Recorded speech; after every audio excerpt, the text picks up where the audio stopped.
O Ministério Público de São Paulo abriu um inquérito para investigar a festa em que um universitário morreu por coma alcoólico em Bauru, no interior do estado. O caso abriu uma discussão sobre eventos com consumo de álcool totalmente livre, muitas vezes patrocinado pela indústria de bebidas. Desde que entraram na faculdade, Eric e Rafael participam das festas promovidas pelas atléticas. Muitas vezes, elas são patrocinadas por empresas de bebidas e de cigarro. Com esses apoios, eles conseguem colocar muita gente e usam até às vezes para ganhar um dinheiro para o diretório. Normalmente tem uns lotes que as atléticas colocam à venda. Primeiro lote R$50, segundo R$100 e por aí vai. Aí você paga o lote e lá dentro é open bar mesmo. Você bebe quando você quiser. O folder da festa em Bauru, onde Humberto Moura Fonseca, de 23 anos, morreu no sábado, divulgava que teria maratona e circuito alcoólico. O estudante de engenharia tomou 30 doses de vodka. Outros 3 jovens foram parar no hospital em coma alcoólico. Apenas um recebeu alta. O Ministério Público vai investigar a falta de alvará e a distribuição de bebidas por um valor fechado. Uma pesquisa feita pela Universidade Federal de São Paulo revelou que 86% das festas de atléticas das faculdades do estado são patrocinadas pela indústria de bebidas. Este advogado criminalista diz que a prática não é ilegal, porque esses eventos não têm ligação com esportes. Nós não temos uma lei que vede, e uma vez que a gente não tem uma lei que vede, ela está autorizada e pode patrocinar, e a publicidade pode ocorrer, desde que obedecidos os limites de publicidade em qualquer outro tipo de ambiente. No ano passado, a Anvisa abriu uma investigação sobre a propaganda de cigarros em festas universitárias. A estratégia adotada pela indústria tabagista visa atrair consumidores numa faixa etária em que vem perdendo terreno. Segundo uma pesquisa do Datafolha, em 2008, 20% dos jovens entre 16 e 24 anos fumavam no estado de São Paulo. Em 2013, o total caiu para 14%. Enquanto os pais, esse jovem está em formação e o início da vida adulta é uma fase importante de formação, os pais devem sim orientar, cobrar, colocar limite, se interessar pelo que está acontecendo. Em nota, a Companhia de Bebidas da América, Ambev, diz lamentar o ocorrido com o estudante Humberto Moura Fonseca e reforçou que o consumo responsável de bebidas alcoólicas é um de seus principais compromissos. Já a Souza Cruz, uma das maiores produtoras de cigarro do Brasil, disse que informou que não patrocina festas universitárias. Luiz Flávio, são maiores de 18 anos, como é que você vai coibir abusos para essa juventude? William, todas as vezes que sai uma reportagem como essa, uma notícia de jornal, todo mundo vem, vamos proibir tudo, proibir tudo. Proíbe isso, proíbe aquilo. Que proibir? Você é dono do teu nariz, você é covarde a ponto de se embriagar, não ter controle sobre você, arque com as suas consequências você. Eu não sou a favor de empresa de álcool, nada, eu não gosto deles, Souza Cruz, cigarro, eu não gosto nada. Porém, não podemos jogar culpa neles. Agora, desse caso do menino que morreu com 30 doses, aí é diferente. Porque promoveram uma maratona, enfiaram 30 doses ali de álcool no menino. Claro que você está matando o cara. Então, quem participou concretamente desse ato vai responder criminalmente e provavelmente por dolo eventual, que significa homicídio doloso. Agora, Cunha Lima, a festa não tinha uma estrutura, por exemplo, um UTI móvel, para atender esses meninos. Eu acho que a sociedade é que está sem estrutura para atender esses meninos, num sentido mais amplo.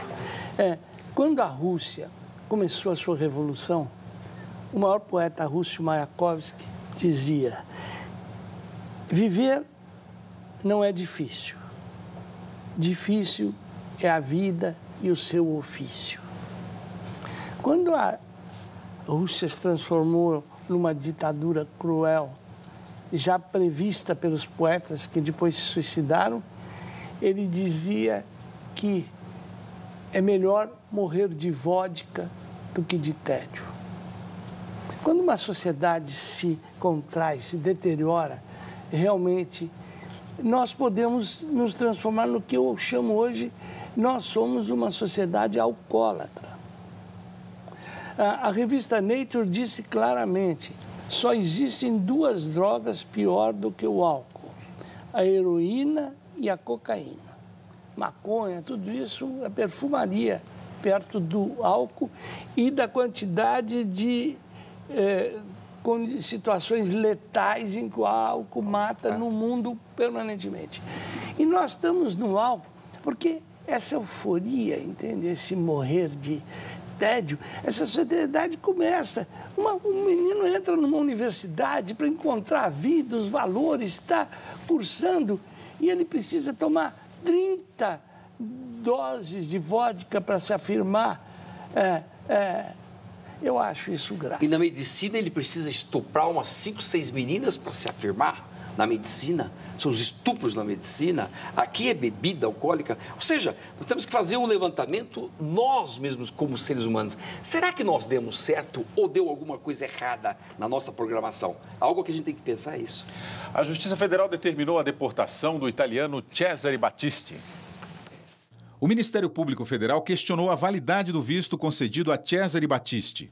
E a juíza Adversi Rates Mendes de Abreu decidiu que ele não tem direito de receber o visto de permanência no Brasil, porque é um criminoso condenado no país de origem. Na década de 1970, Battisti fez parte do grupo Proletários Armados pelo Comunismo. Em 1988, ele foi condenado à prisão perpétua pelo assassinato de 4 pessoas. Em 2004, fugiu para o Brasil e foi preso.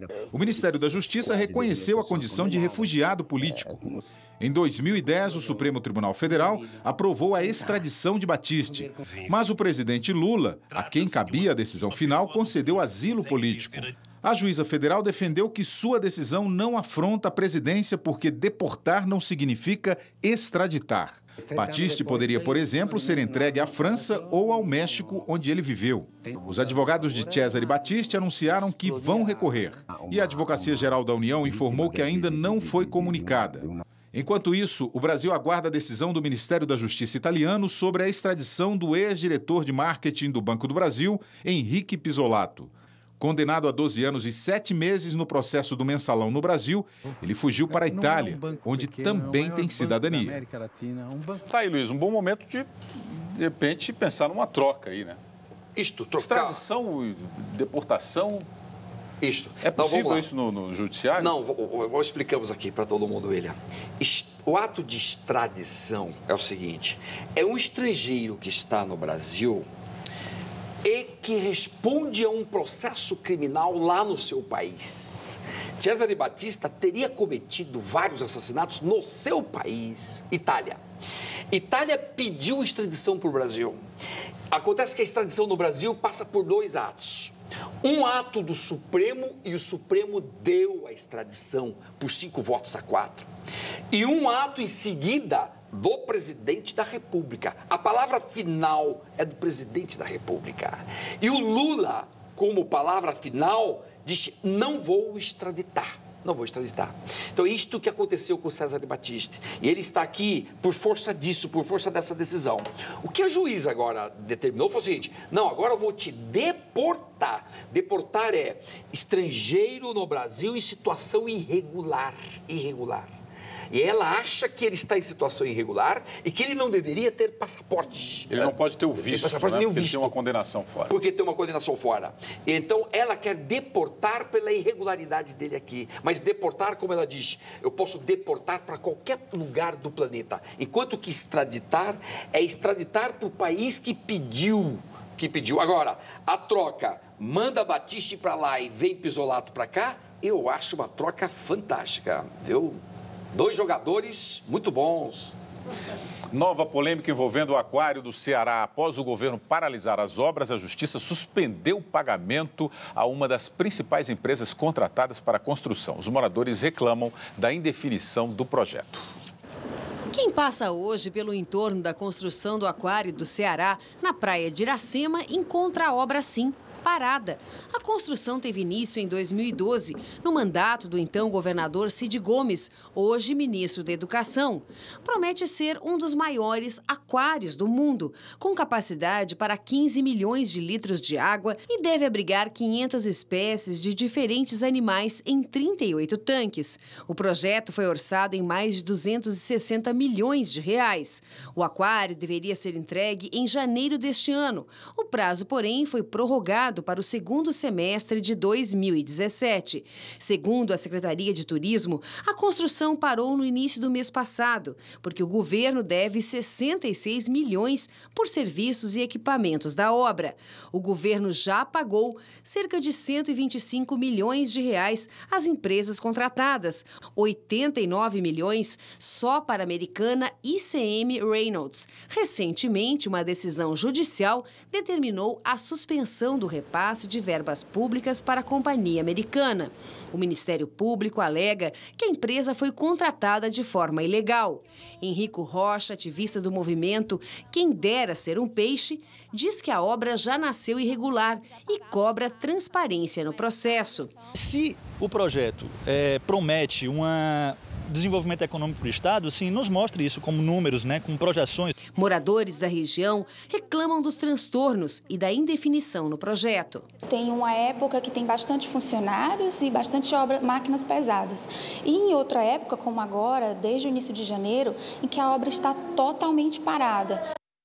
Em nota, a assessoria de turismo do Ceará Setur informou que o cronograma de obras do Aquário Ceará está mantido e que não houve paralisação. Segundo a assessoria, o contrato de fornecimento dos equipamentos foi suspenso temporariamente e para revisão técnica. A Setur confirma que a inauguração será em julho de 2017. Veja a seguir: juiz do caso Ike Batista é afastado e o processo envolvendo o empresário é suspenso.